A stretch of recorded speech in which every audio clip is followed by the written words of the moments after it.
All right, we're just kind of hanging out today. No one's come to hang out yet, so we'll see who ends up showing up a little later.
for those of you that are out there as viewers, you should come join.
How's it going, man? Hello. How are you? I'm doing well. Your audio worked the first time. That's kind of awesome. Yeah, it's got to buy a lotto ticket, I guess. Right? Like the adventure that's been getting. I swear that's the hardest part is Hangouts. Is like, oh, I need to switch over to this account before doing this thing. Oh, Hey, man. I know that guy. Hey!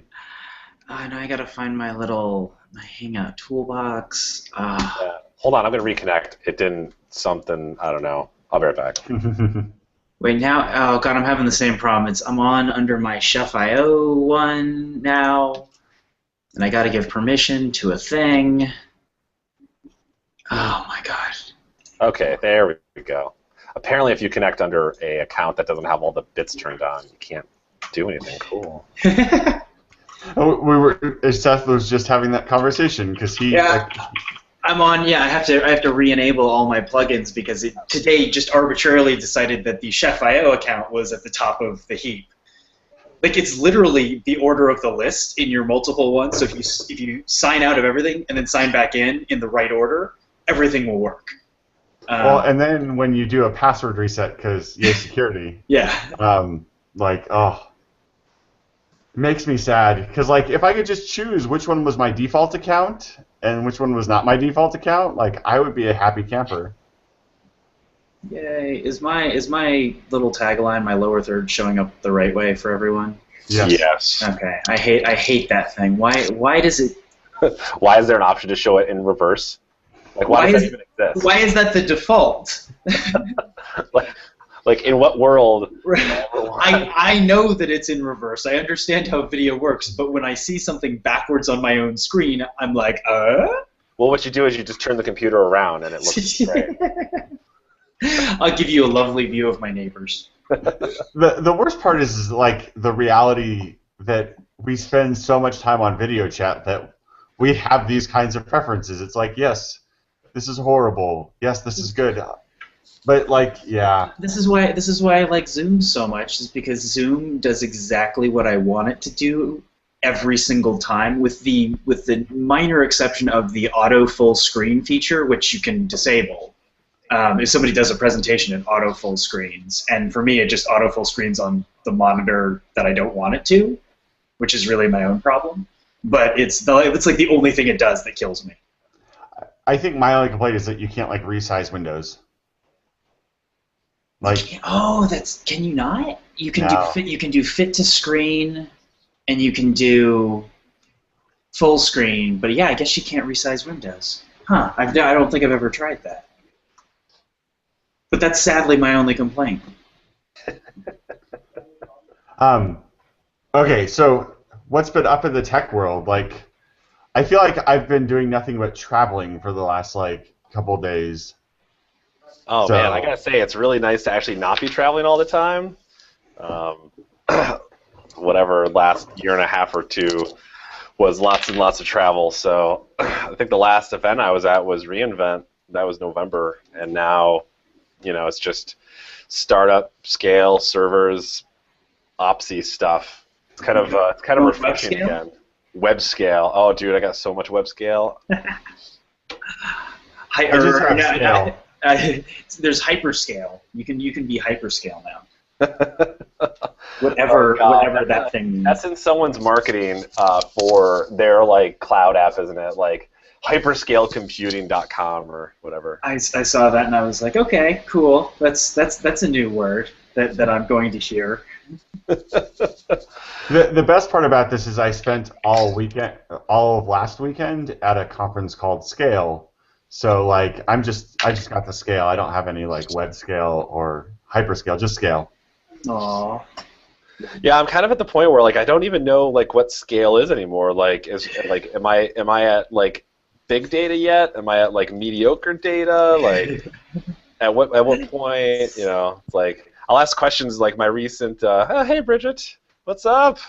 Hi. My recent fun has been attempting to scale Cassandra, and so I ask questions to DataStax and like, hey, how does this work or that work or whatever, and they're actually very helpful, but the often response is like, I don't know, try this flag or something, and so I try it and I'm like, all right, that didn't work, and they're like, try this other one, or it's like memory settings. It's like, well, some people set their par new to 100 meg per CPU, but other people set it to 500 meg. And I'm like, well, which one should I do? And they're like, I don't know, try whatever. So Try them all. I feel really bad because I've totally been that guy. Like, Well, I I'm like- know, like this is I'm like, have you changed your ZDBBL buffer on your Erlang config to this? It works for some people. did you like- just tell me to go fuck myself? Yes, I did. I believe I did, Bob. And Nobody that's- knows how computers work, man. Yeah, nobody. So yeah, I feel you on that, Pete, where it's like you're scaling a distributed system and you're basically playing with like these knobs that really like 4 people on the planet really know what they mean. Right. And then Right. like 30 other people know that they might help or hurt. Yeah, And everyone else doesn't know them. Yeah, the fun part is finding like a ticket that was opened in like 2011 that literally tells you. So this is the funny story about Cassandra. So I don't know if anyone uses Cassandra. Like I am like apparently now I'm a Cassandra whiz. I don't know, but by default. But If basically, you know enough to ask these questions, Pete, you're the expert.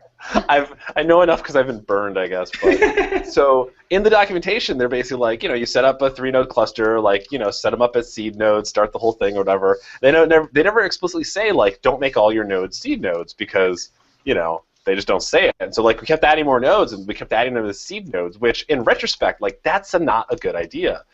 And so when you get to have like 30 servers and they're all seed nodes, you basically just, split brain your cluster the whole time. And so, like, all this stuff was happening that wasn't really working, and then, the one guy was like, oh, yeah, why don't you just use, like, 3 seed nodes? Like, maybe that'll work. And he said it in, like, not like a, that will definitively solve your problem. It was like, I don't know, maybe.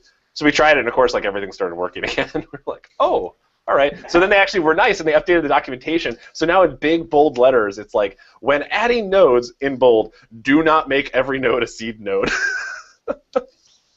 Okay, so I have to ask, because there are people that will go back and listen to this and be wondering, like I am right now, what exactly is a seed node versus like a non-seed node? So this is going to be, I don't know if it's real or not, but it's basically like, I'm sure a smarter person knows, but it's basically like it holds the state of the ring. So if you start a new node in your cluster, it needs to like communicate to a seed node to get the state of the tokens in the ring, and then it's going to take over a chunk of it. So we're actually using something called vnodes, which is like the new Cassandra hotness, and like it will it's actually really nice because you don't have to calculate tokens anymore, like the olden days of distributed databases. And so it automatically comes up. Yeah, I know. Sorry. I'm holding that in. Go ahead. Continue. So basically, it's like if every node's a seed node, it comes up and it's like, I am a seed node. I have the state of the ring, and then it's actually not a good thing. So don't do that. Holy shit! Alex is here. Hello. How are you? This is quite a party we've got going. I know, right? Like, I was sitting here lonely, and then everybody was like, hey, we'll come join. I think this is Alex. This is the first time. Yeah, I was going to say, this is the first time I've seen Alex with hair in a really long while. I've got hair. I'm all dressed up for business. I'm in New York. I'm in the right time zone for this today. I was looking at your window. I was like, wait a second. It should be dark where you are. So apparently you're not there. And yes, yeah, in New York. I'm currently kicking in one of our suppliers' CEO's office. He's on vacation. I stole his office. Nice. Yeah. I like that. They were on vacation, so I just swooped in. You should like put your name tag, like replace the name tag on the door with like your name tag. Get one of those little desk stands that says, has your title and everything on it. Yeah. It reminds me of so old, like Michael J. Fox 80s movie, The Secret of My Success, where he like ducks into an office and is like, I guess I'm the new executive, and like, or because he's like works in the mailroom, he understands how all of the things work, so he actually like orders a nameplate for himself and becomes like this executive that doesn't actually exist. That's amazing. I used to work with a guy in a previous job who came in as like a manager, and he was fulfilling a security kind of role. So he just started calling himself the chief security officer one day, and it kind of stuck. I mean, he got promoted to director like a year later, and he got promoted to senior director like another year after that, and it eventually actually became official that he was the CSO. But yeah, it was only through his entire faith of basically just telling everybody that he was the CSO, and he completely invented it. I need to try that. I kind of want to go start at a really big enterprise where I know that kind of thing will work. If I convince enough people, then inertia will just carry you through, and next thing you know, you'll be a C-level. Yeah. So that's a career plan right there. Well, and like, if you're at a large enough organization, like you don't even have to be C-level to be an executive. So that's like, true. Someone was telling me that I want to say Disney has some ridiculous number of VPs. Like, yeah, it's just crazy. I've been at a few companies like that where it's like you have a VP for everything. HP has over 1,000 vice presidents, I think. Wow. Well, HP also has what, like 400,000 employees or something insane. Yeah. That makes sense. Yeah, Well, how does most of that's EDS though, I think, right? The consulting thing. Was it EDS that they bought years ago? I can't remember. Like, how does that work even though? Like, so you have like a VP and an executive VP and a senior executive VP? Look at their stock price, not really well. Oh. Wow. Burn. Oh. I feel like we should have sound effects and like there's a womp womp right after that. Yeah, I mean, since I stopped working with Pete at Dine, I've really missed Pete's real talk. Like his level of real talk kind of takes it to another level. Oh. This is my favorite part about having him on the podcast because it'll just like usually I'm the one who has to blurt out something like super obvious or like and then Pete just like swoops in there before I can even get to it. It's fantastic. It's just like a sniper for like how computers are terrible today. Like, what can we do to make computers less terrible? Oh, let's do this. So, how is Sec DevOps, Pete? Oh, dude, it's ripe with the DevOps and the stuff. Or OpsSec? No. What's the other? There was another way I saw it. It was like OpsSecDev or DevSecOps. I think people are being very like arbitrary in the placement of the security in the DevOps. Well, clearly security is important, so it should be put. So it should be SecDevOps. That's what I was thinking, right? I don't know.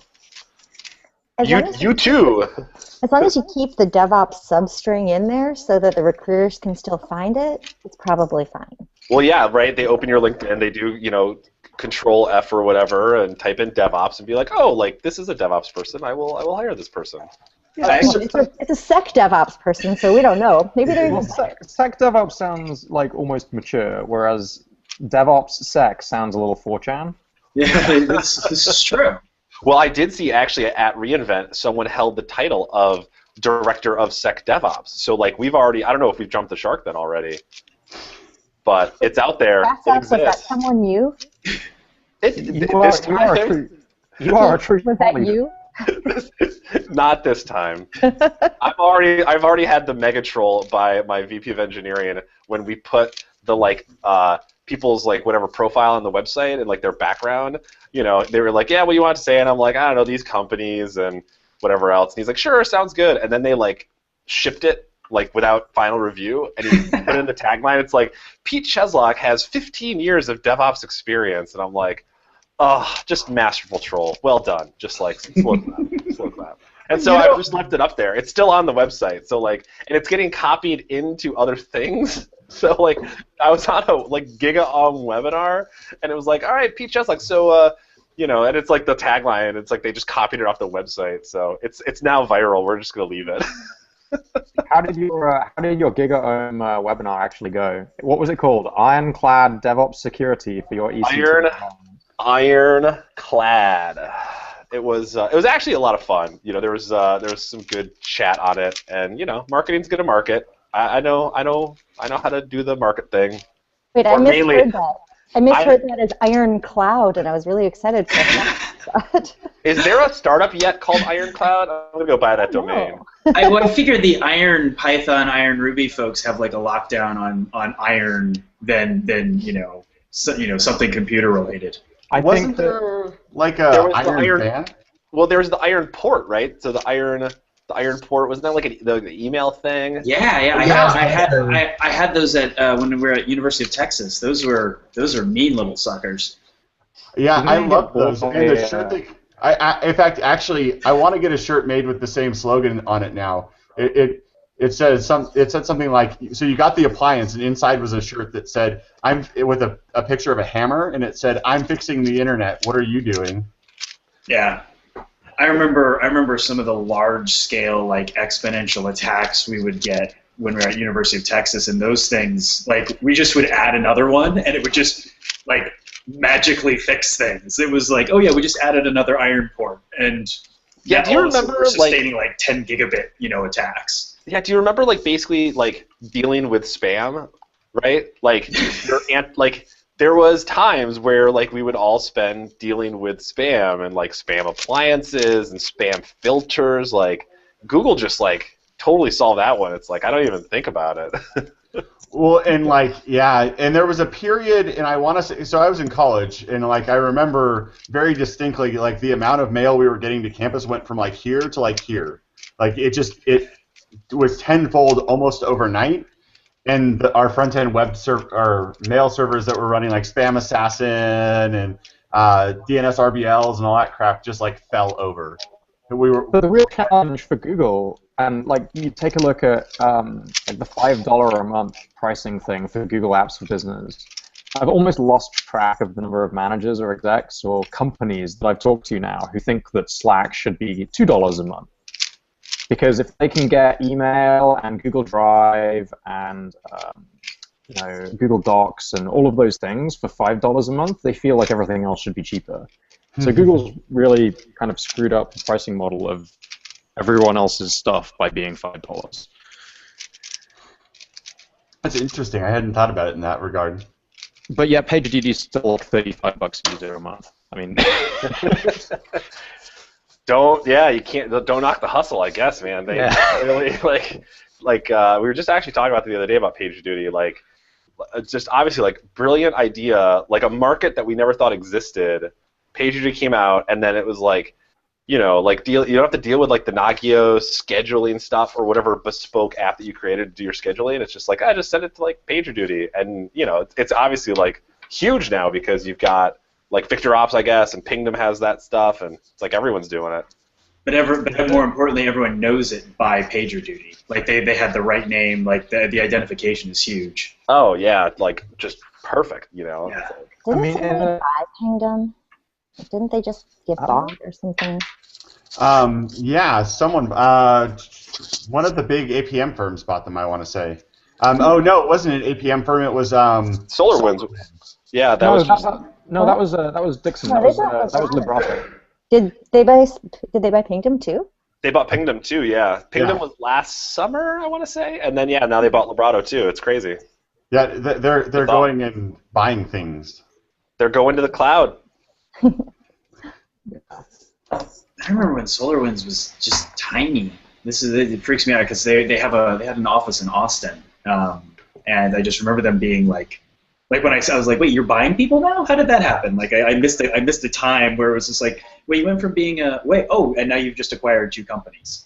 I need to go and look at solutions again because I remember SolarWinds probably something like 10 years ago when they were literally a terrible piece of software that didn't scale and only ran on Windows.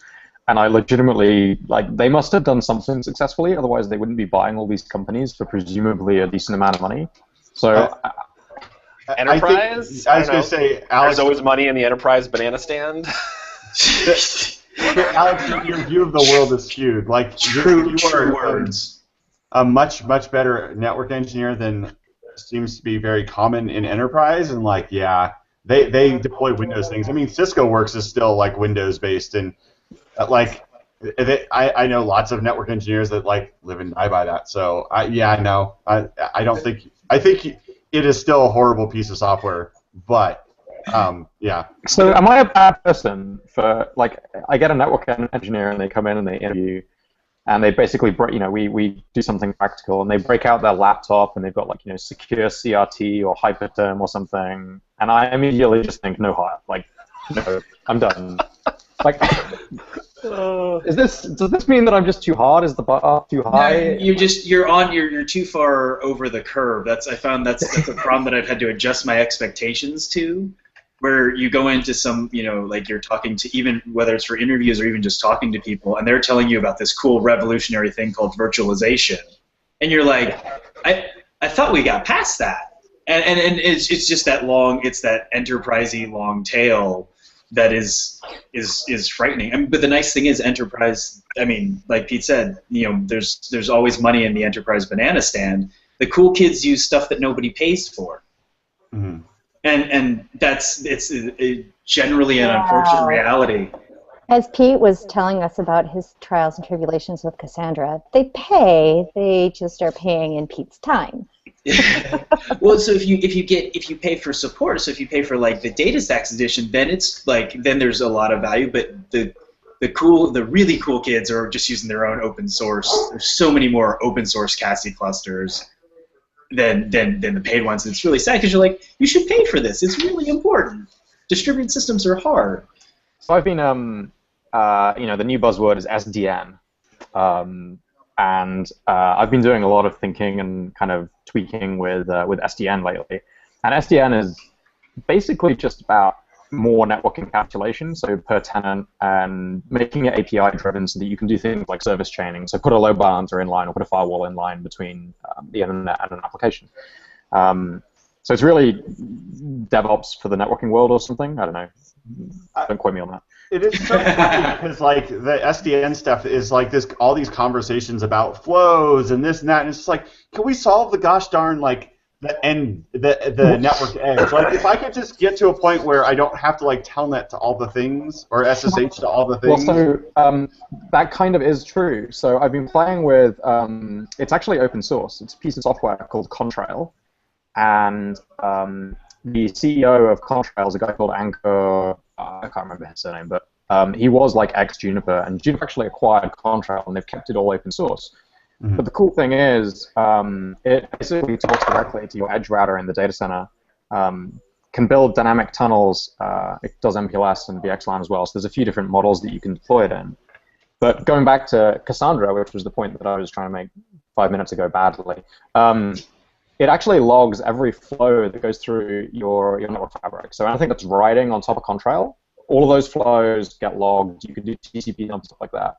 And I was sat in a meeting room with Anchor the other day, and I was like, hey, that's actually quite a lot of data. If you're logging every flow over a big data center, like over a big cloud's network, that's a lot of data. What are you using for that? And he was like, oh, it's just Cassandra under the hood.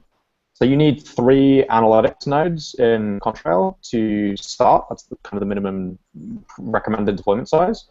And it goes up to sort of 5, 7, 9. But it is just Cassandra under the hood. So they've sort of operationalized and made deploying Cassandra as part of their product as an analytics node actually work pretty well, which is really cool. Yeah, that's I feel like really Cassandra. Neat.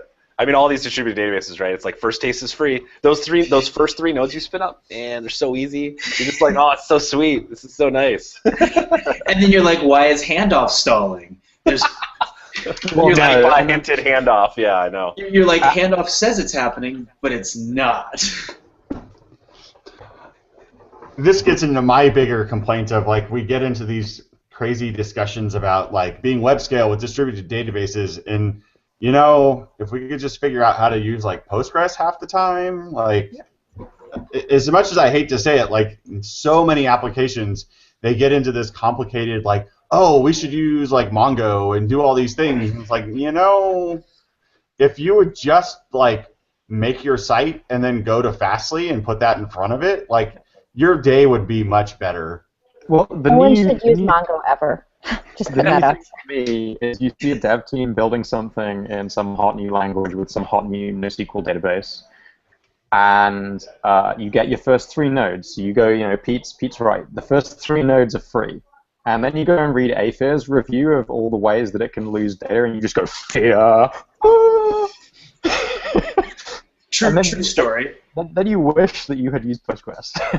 Well, I mean, I will say this, which is, I've seen companies that pick, like, they're short-sighted in their choice of, like, what to use, right? And then you end up on this, like, kind of mess of infrastructure when you start. And, you could do a lot. I mean, you're going to end up with some sort of kind of NoSQL database. So you would do a lot better off by basically start with a 3-node Riak or 3-node Cassandra cluster. Like, really doesn't matter which one, because they're both better than a lot of the other stuff that's out there. And at the end of the day, you're probably going to end up on one of them, I mean, or even like Elasticsearch. I know, Jordan, with you here, I got to take a nice shout out to Elasticsearch. Like, you could do a lot worse than to spin up, 2 or 3 nodes of Elasticsearch and start tossing your data in there. Like, that's the one part of my stack that actually, works nicely, and I just throw more nodes at it.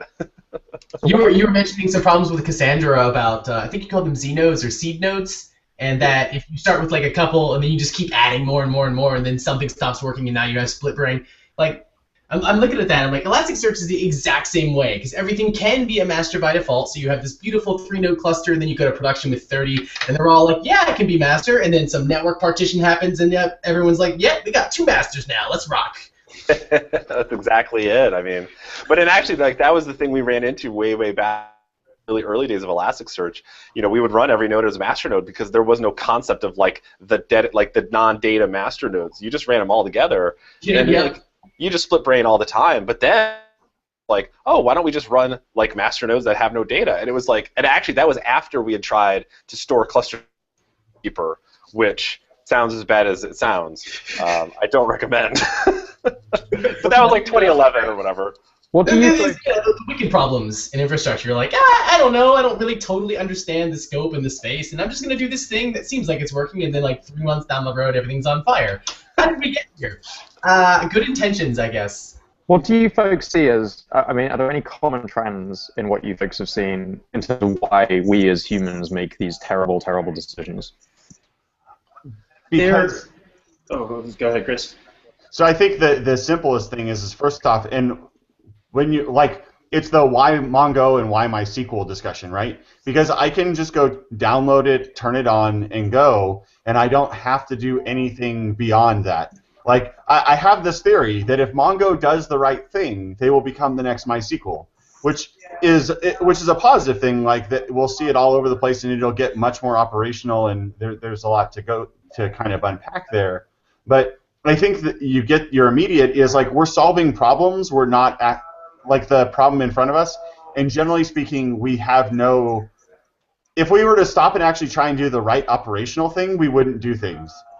Like if you actually take the time, sit a bunch of operations people in a room, and try and convince them to make the right decision, they will sit and go around in circles as to why every single one of the solutions in front of them are horrible, and we shouldn't go with any of them.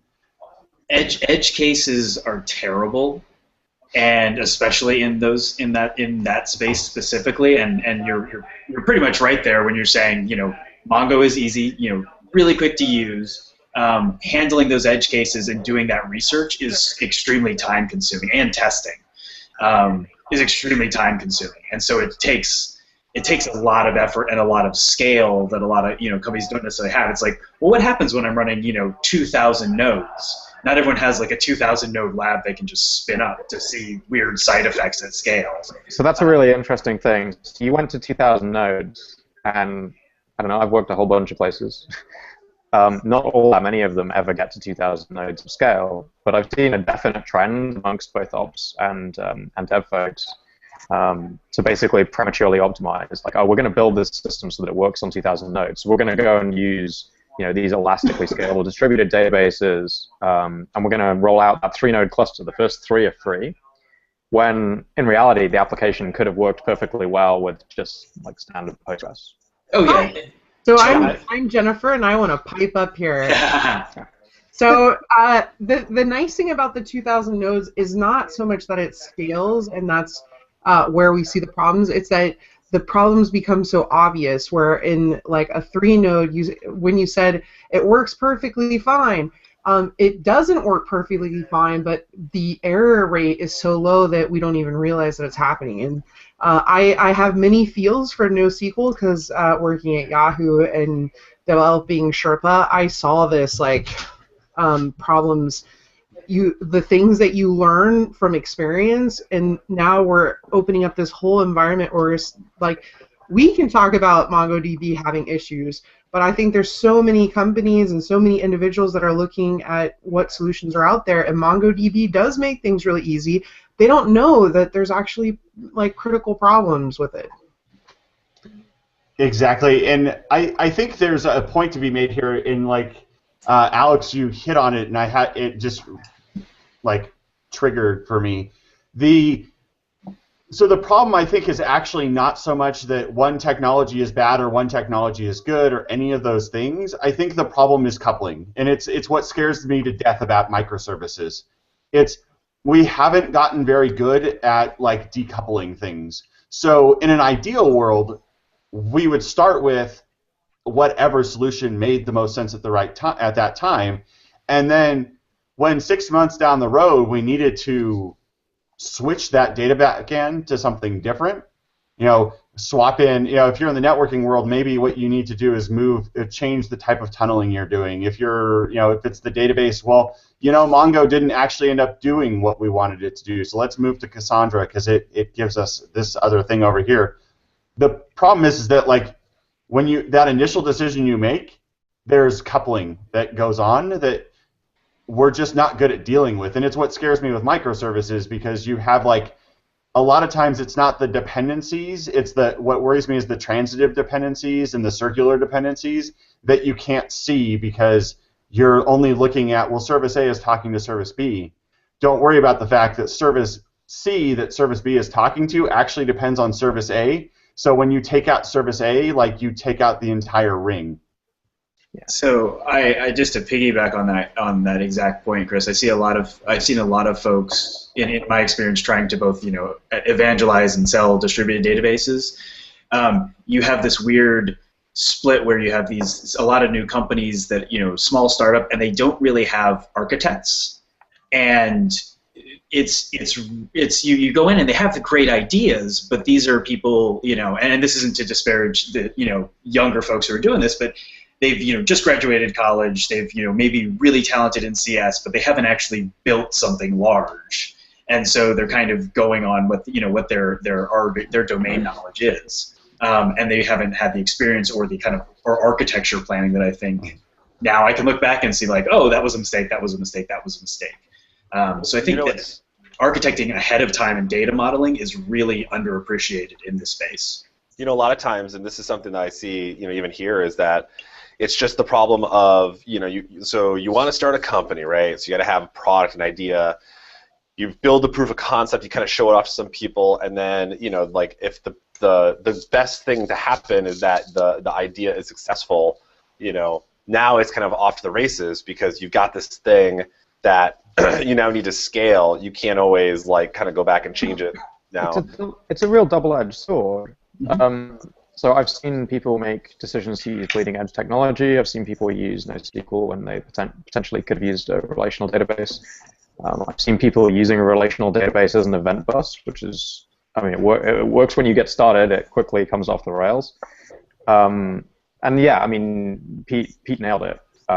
When you're shipping something 3 nodes worth of scale, you don't notice any issues with it. And when you get to 2,000 nodes worth of scale, you quickly do notice, and then change at the point that you've got 2,000 or 20,000 nodes in your fleet is exponentially harder than if you'd done it, or if you'd understood it earlier. Right. Yeah, I've definitely preached to the choir on this one, but it's just, there really is something to be said for the whole continuous improving thing. Like, we made specific concessions that we all sat around a table and said, like, we're going to do it this way because we're launching at reInvent and we've got 2 months to build it.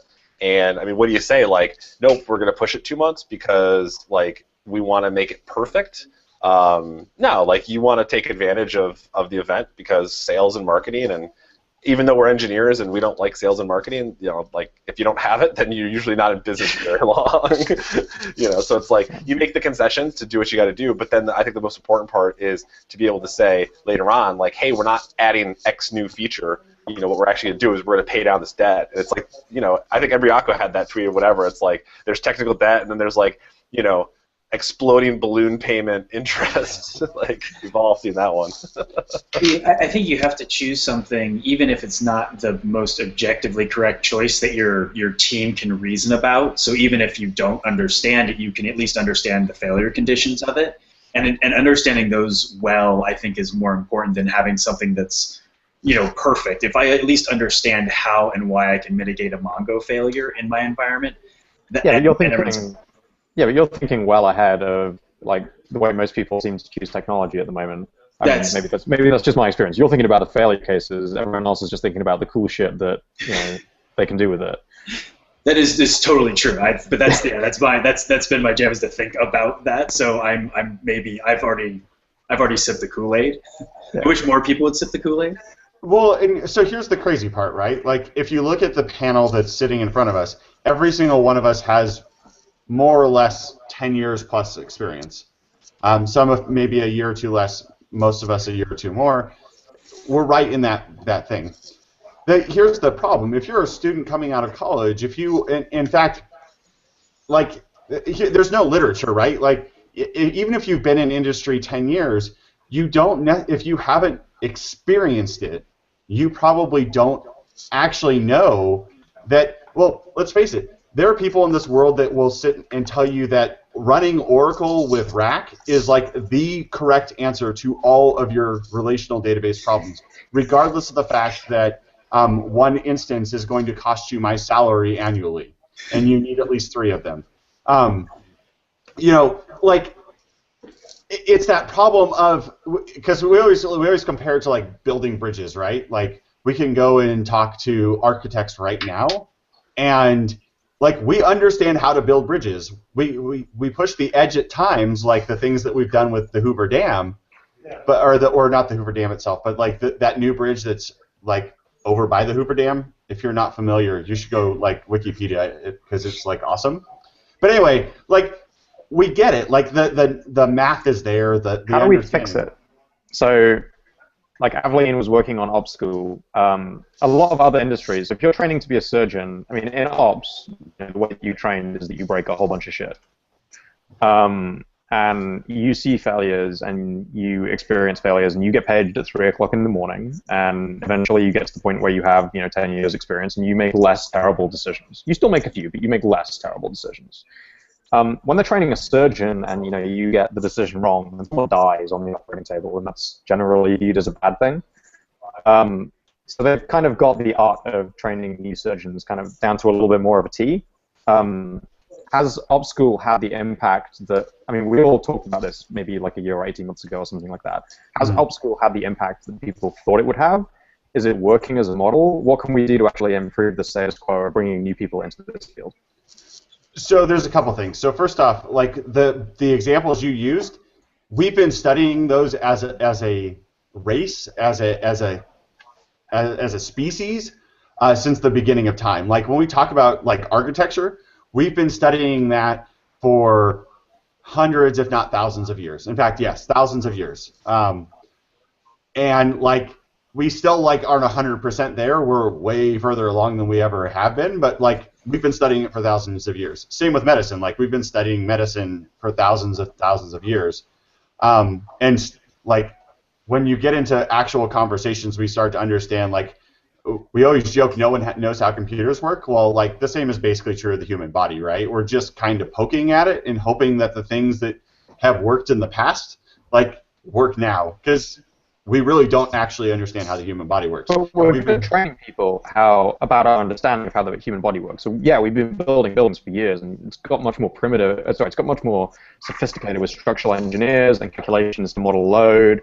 You know, we make less bad decisions like the VASA these days. There are still failures, but we make less bad decisions. So I think my question was more, yes, this is still an immature art or an immature science. And yes, we haven't been doing computers for more than 70 years, and it is accelerating exponentially. Like the rate of innovation in this field is bonkers, completely crazy. But how do we bring people into that? Because most people started in hosting and cut their teeth there, or started in telcos, and it's experience through pain rather than experience through learning. So something that I've found personally useful, and I've seen there's kind of been a resurgence as of late. So if everyone's familiar with like the Papers We Love sessions, it's kind of been a going back to basics, and there's a lot of research and a lot of stuff that has been done that we're not reading and we're not paying attention to. A lot of ops knowledge has been anecdotal and tribal.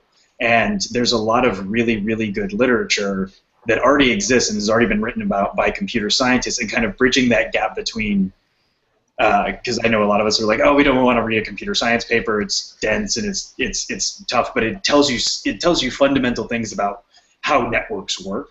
And I think that for me has been something that has changed in the past couple of years, where people have been kind of embracing that a bit more. I think that would be good.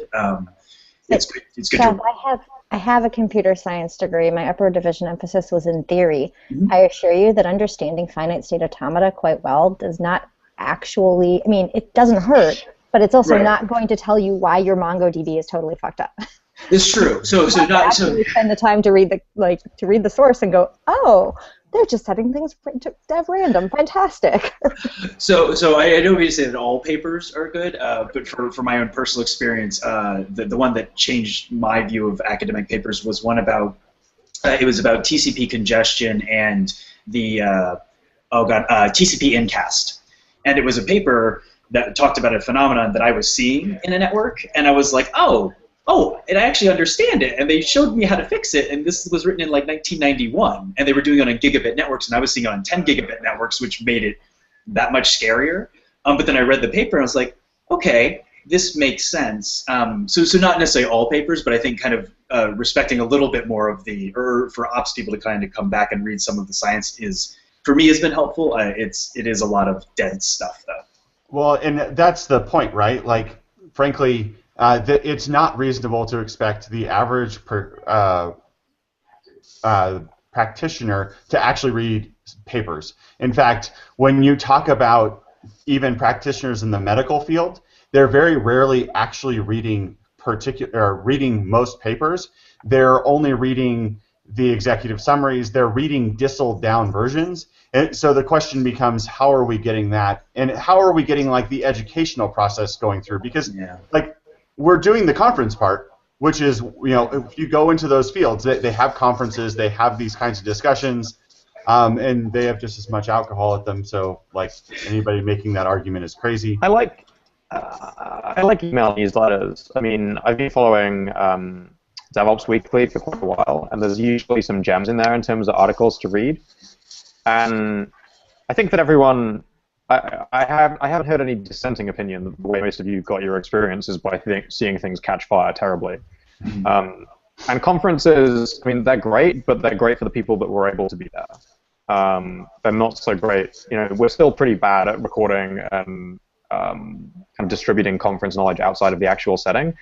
I mean, it kind of feels like we need a disaster porn weekly email thread that goes into all of the terrible things that have happened in the world of IT this week, and helps people learn about what happened. Good postmortem. So instead of like interesting things happening in the world of DevOps, just interesting postmortems that have been written that are deep on what actually went wrong, so people can learn. So I really like that, and Chris knows about this. So we get support recaps, and Jennifer as well. Chef, we get these support recaps, and I love reading the support recaps because they show the a major failure for our product in a certain scenario, and then talked about resolution. It's like it's a ton of postmortems from our client service engineers, and it's super valuable for me to read those to understand just failure cases and things like that. So I'd be huge +1 on something like that, where it's just like, here are a lot of here are the postmortems of the week or the month, because they are super valuable for learners. Well, and so you get into interesting things here, right? Like, so as we talk about, we were talking about marketing earlier. Our CEO refers to it as web scale IT. That idea that like your IT department is becoming is something that you weaponize, that you actually are using as a competitive advantage, which is actually going to pull back the amount you share, because like you don't want to give your competitors an advantage because they know what you're doing. Not now that with that said, like if you get into the Toyota discussions around like they invited people to come visit their plants because it had nothing to do with the actual technology. I digress. I think my bigger concern is like we're doing a lot in the way of computer science, but really most of the things that we're running into are still, like we're not even at a point where the computer science makes a significant difference. We're still at a place where the culture and the people and the process is making the huge difference that actually matters. And like so many of us are still like, oh, I don't want to be a manager. I hate managers. Managers are evil. And it's not that managers are good or bad or indifferent. In fact, I was at dinner with Adam Jacob last night and talking about like ideas around holacracy. But like it's interesting because there's culture there. There's a lot of the people problems. And until we kind of start to rein those in, the technology. Well, here's a question, because most everyone's ops related, folks. Who ever actually had a formal or formal-ish mentor at a position? I haven't, never. Okay, so that's kind of what I expected, because there isn't. I've seen a lot more focus on mentoring on the dev side. Pair programming, or you bring in a junior dev, you do things, and I've very, very rarely seen that for ops folks, other than like writing shotgun on your first day for an outage. And I'm curious what we can do to make that better. Little companies don't do it so good. The first company that I worked for, the guy that used to run their network kind of took me under his wing and explained in idiot-proof terms on a whiteboard how BGP actually works. And to this day, that's still basically my understanding of BGP, and it turns out it's actually quite accurate. Now, when I went to work for a big company, like working in HP Labs, there's a lot of senior folks around, and working with HP Cloud, I was quite lucky. A distinguished tech took me under his wing and taught me a whole bunch of stuff. And that's much more common in companies where you've got a kind of technical career track, and you have got people who've basically been in this field for 30 years. And it's a rookie move to basically say, well, you've been in this field for 30 years, you're out of date, you're not, hip with the kids or whatever. Because there's actually a lot of, you can go into war stories about stuff that they were doing 25 years ago that's actually still relevant today. Like there's still a lot of fundamentals that apply. But I do feel like big companies do a much better job of mentoring in some senses than small companies. Small companies seem to be a lot more focused on shipping, and a lot of the little minutiae like mentoring doesn't get the focus it needs. It's actually counterproductive, I would argue. So you're taking away time from things like mentoring and from setting up those kind of programs because you want to focus on shipping and making revenue. But I would argue you're almost certainly making more technical debt in not investing in those knowledge sharing and mentoring things. Like you have people across the org making bad decisions because you didn't mentor them. And eventually that's going to catch up with you. So. No, I totally agree with that one. Although my experience has been flipped in that I had personally, again, it's not something I witnessed. Why the big companies were, I definitely had some help, but I got a lot more mentoring at my small companies because there were people that were willing to take the time to ask.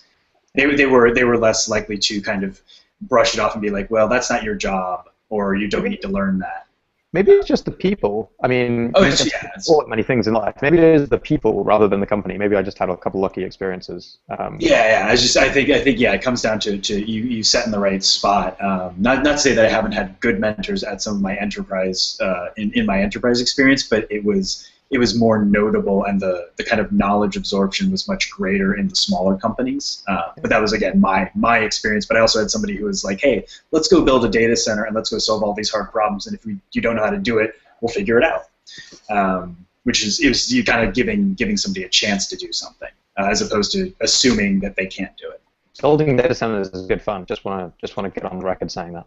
Oh yeah, still one of my favorites. Somebody's like, hey, let's go to the data center. I'm like, let's do this. This is it's something I like doing. I just don't get to do that much nowadays. I have a question. How many of you have had bad advice from people who are in that sort of, they want to be a mentor, but they actually give you bad information? One of my very first managers was like that. Taught me a number of valuable things about a lot of tools, but the career advice that they gave me was very, very poor. And I wished I hadn't let it. I wish I hadn't let it make a difference in my career choices for as long as it did. Yeah, I find a lot of the advice that mentors, myself included, often give folks is not based in science or fact, but based in confirmation bias. And so this goes a lot with the tribal knowledge that we have in ops, that like we're always changing the materials that we're working with, whether it's MongoDB or Cassandra or MySQL. They're all completely different things doing the same thing, but they're different materials. And what worked for one person, confirmation bias says that should work for the next person. And what Pete was saying earlier, like, I have no idea, but I flipped this switch and it worked for me. But we don't understand why, but... This is what I call the Stack Overflow effect. I've had people authoritatively cite like Stack Overflow as the things that they've seen on Stack Overflow as the solution to so many problems, and it might have worked this one time in Indiana when you were slightly drunk, but it just didn't work the 999 other times that you needed it to. But they will still tell you this is how you fix it, and then it's not. Back to Seth's question about how do we make this field more accessible for people to join, I think part of the problem with Ops School is there's a lot of really great stuff there, and there's so many corner cases that you can't just take that stuff and say, okay, this is what will work. This is the way things will actually be. Right. Like, because a lot of the scenarios that you'll describe when you're describing how a distributed system works, for example, it's not going to be what Kyle writes about. It's not going to be all of the failure cases. How many of your organizations actively take on junior people and are prepared to invest the time? Because I've worked at a lot of places that say we're only going to hire mid-level or senior people. Junior people are too much hassle. So we've been having a lot of those discussions internally, and the answer right now is we've been bringing on mostly mid to senior level people, and the question becomes, well, how do we support bringing on junior people? Like that's because that's where I think as an organization you level up, right? And while we're not doing it right now, I mean, we do bring on interns and whatnot, but like we're definitely having those discussions, and it's way more complicated than just, well, let's bring on some junior people and like help them out. Like, you've got to have a lot more in place. And what I'm excited to hear is, if for anyone that isn't listening to to it. There's a podcast called Code Newbies, put on by Saran Yavarik. I'm going to screw up her last name. But Saran actually has had a couple of different people come on and talk about these large companies that have these really neat apprenticeship programs. And they're phenomenal. Like, they are absolutely doing the right thing. And it's just a matter of how do we get to that place and how do we make those types of things happen. And frankly, if you're a startup, you probably are going to struggle to do that. If you are a large sustaining company, like if you're not doing that, then you are failing the industry. Like, I'm sorry, if you are Cisco, if you are HP, if you are gigantic, like, you should absolutely be part of like helping drive that and helping bring those people in. Because the hardest thing, I was at UC Riverside on Tuesday talking to a bunch of students, and that question of, well, how do you get your first job? And frankly, I don't know. Like, I don't understand. I know how I got my first job, and I know how other people got their first job, but finding that first position is actually really hard. Once you're in the door, it's not, and you like start paying attention. As long as you've got the single skill that matters the most to operations, which, as far as I'm concerned, is skills acquisition, you're probably going to be fine.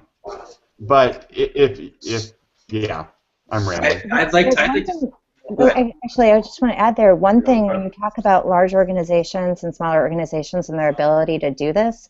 One thing that I was able to do when I was at a large research institute at a large university was hire a fair number of undergraduates that we would put on this, on the help desk, but the ones that were interested, and basically it wasn't even like if you showed promise, it was like if they were at all willing to try, they could definitely have more and more access and do more and more work because, we weren't maybe quite as reckless as the computer science department I worked at when I was an undergrad in the 90s, who were like, you're an undergrad, and here's root.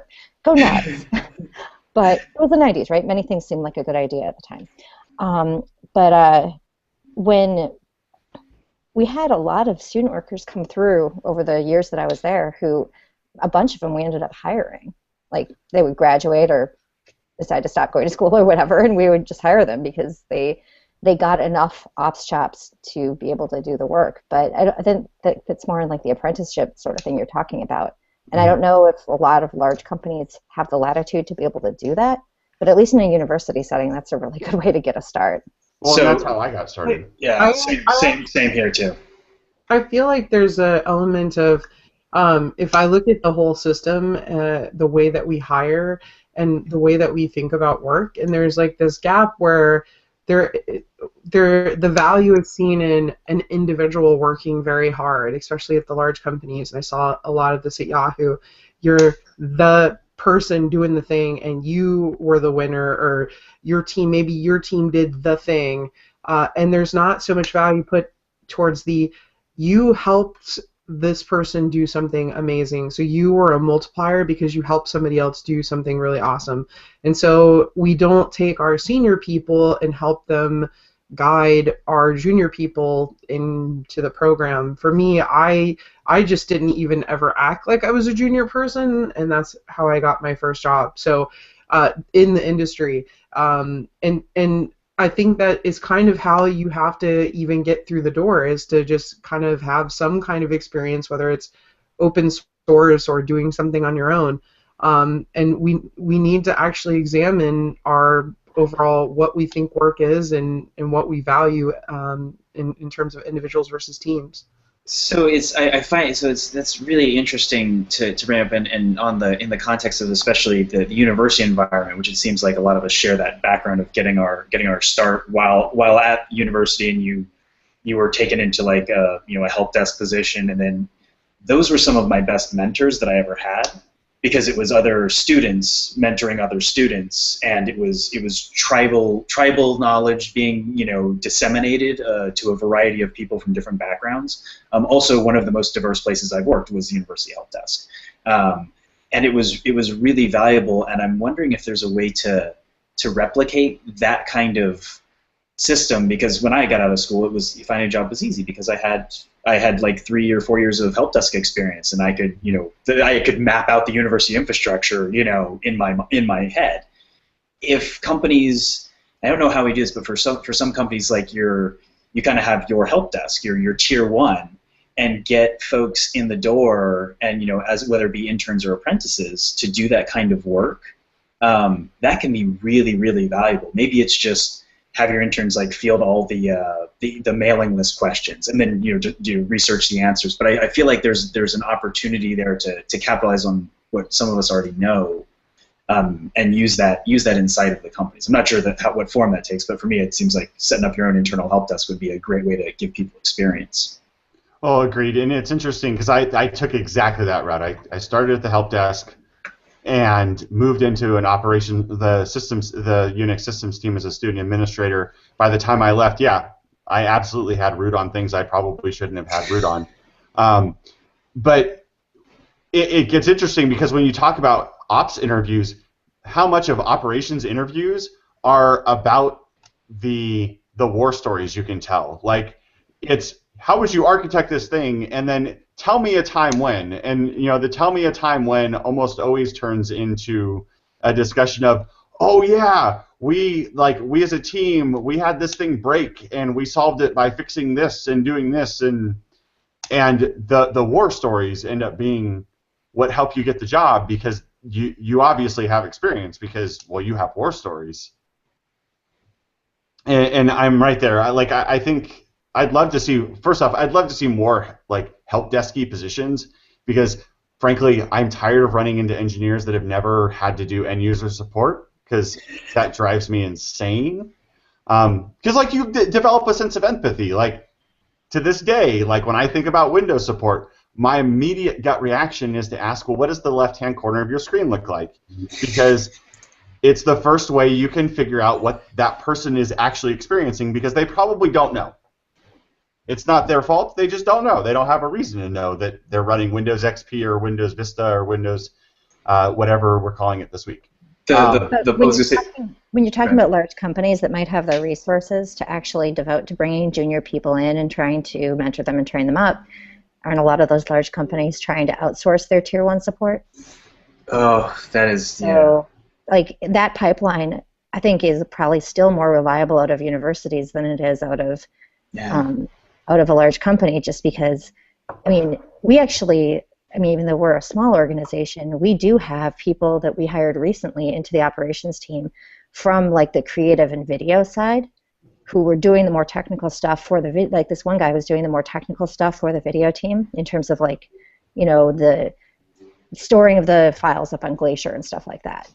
And he was writing a bunch of Apple script and all this stuff, and we were like, hey, here's some Python, come join the dark side. Yeah. And we kind of poached him from that team, and so, like, that's the sort of thing that, even though we're a smaller organization, like, we're willing to put the time into getting somebody who seems ready to try this side to, like, join. So that I think that hammers on an important point of the, like, what you're looking for in an interview, especially when hiring junior people. A lot of times the junior folks that I know are obsessed with fulfilling the checklist. They want to have these things on the resume because their perception, and mine was exactly the same. If I have my MCP listed and I got MySQL there, like, people are going to be like, that kid knows stuff.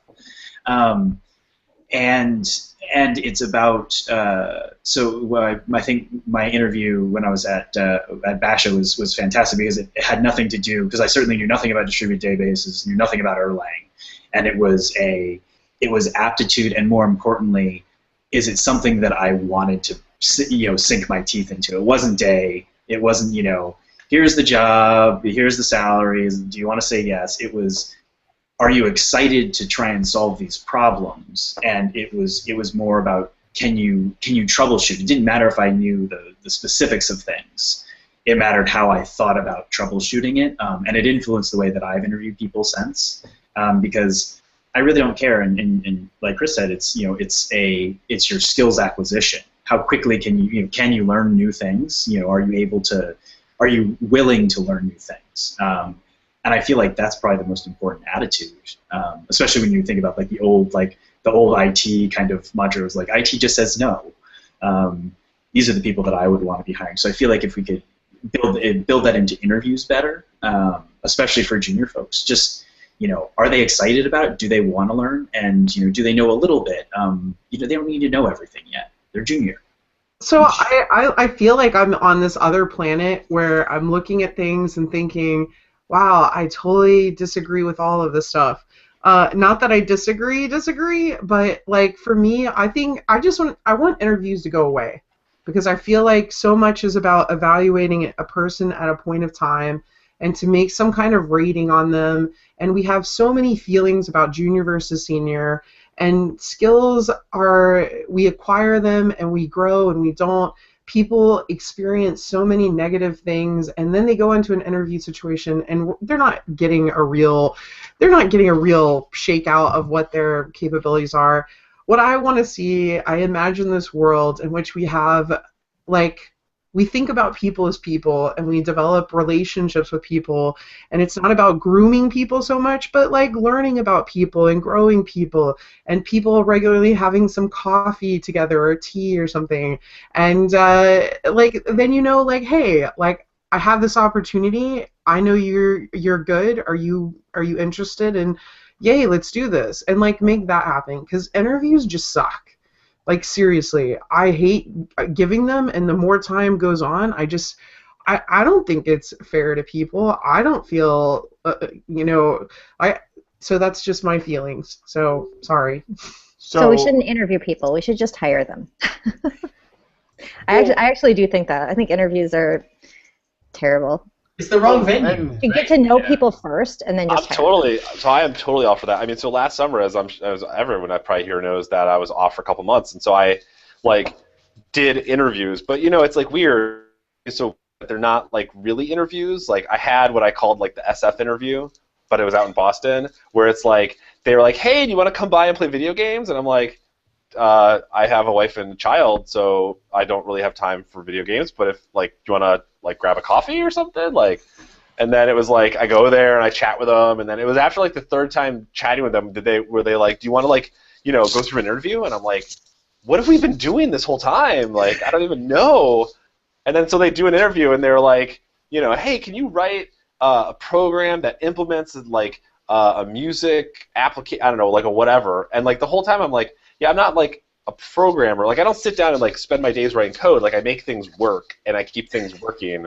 I'm whatever, internet plumber or whatever you want to call me.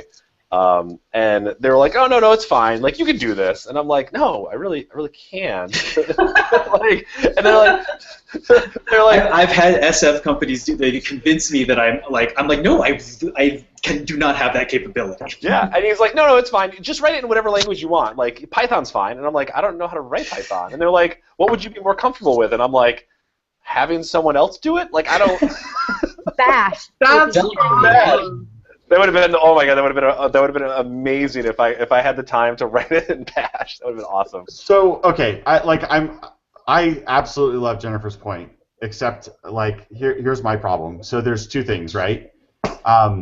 The first one is the lack of diversity that causes, because the problem is, so perfect example, for anybody that's listening to this that's a Rails developer or likes building APIs that help people, I would love to talk to you because I'm hiring 2 people. Does anybody else not hear Chris, or is that just me? I hear Chris. I hear okay, Chris. how about now? And I hear you, yes. I hear both of you. Okay. Computers. Yes, right. Yay, Google Hangouts.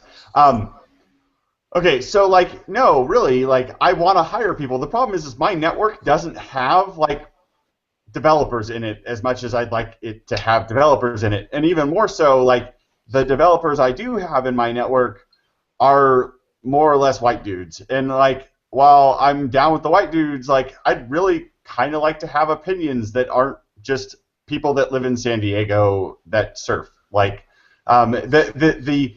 you talk about the value of people that have this vision, we could get into long discussions about why diversity is so important, especially in software development.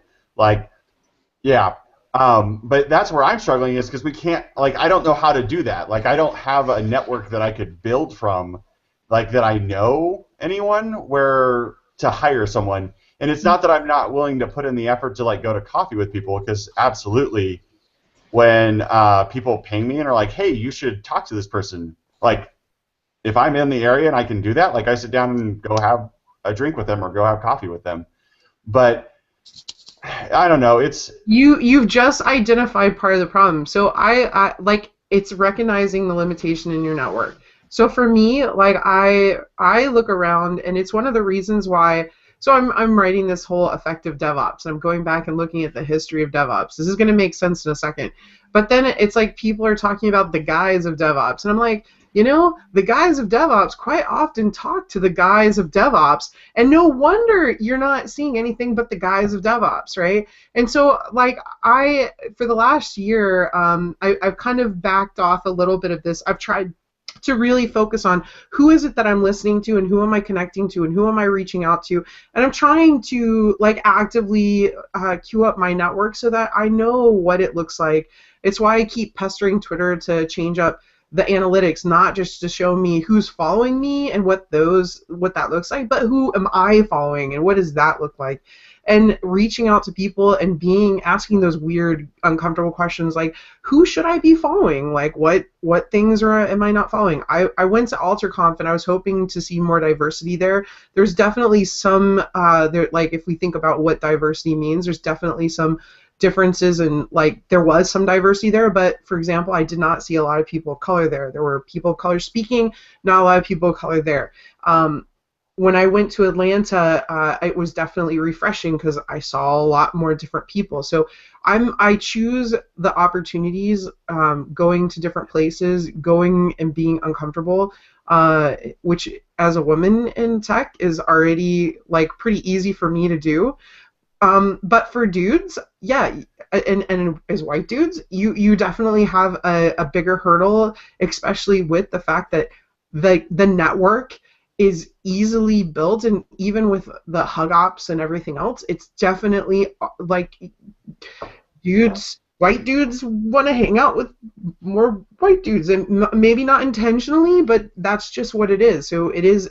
That's humanity, right? I mean, like, yeah. Humans have to put the effort in to hang out with people who aren't exactly like them. Like, we all have to do that, right? In fact, I'm trying to remember, I've recently read a book that talks about this idea that, like, if you are in, okay, so let's use New York. If you're in New York, like, the person next to you, you could give two shits about, right? Like, they are whatever.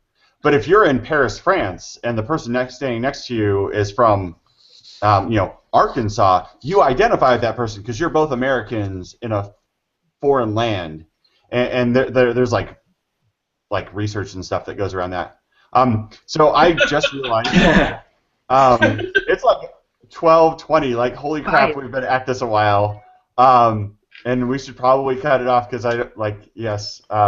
This is an amazing topic, and Jennifer, we should actually like schedule a formal HangOps scheduled to talk about like hiring and all the things, because there's a lot to unpack here. There's a lot to discuss, and man, is it complicated.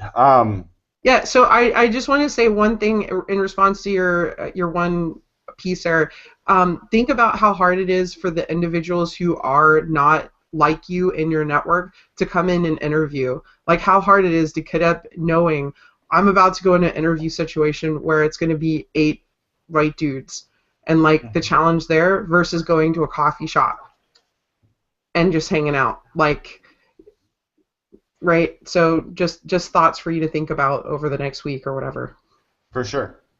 On the note of next week, before I forget, because Brandon will give me a hard time if I forget, I want to say on March 3rd, he's going to be up in San Francisco that evening doing just like a live HangOps thing. I know I saw it mentioned in the chat or in IRC, so if you like do /topic in #HangOps on Freenode, there's an Eventbrite page and all that jazz. Otherwise, ping here and we'll get you the information.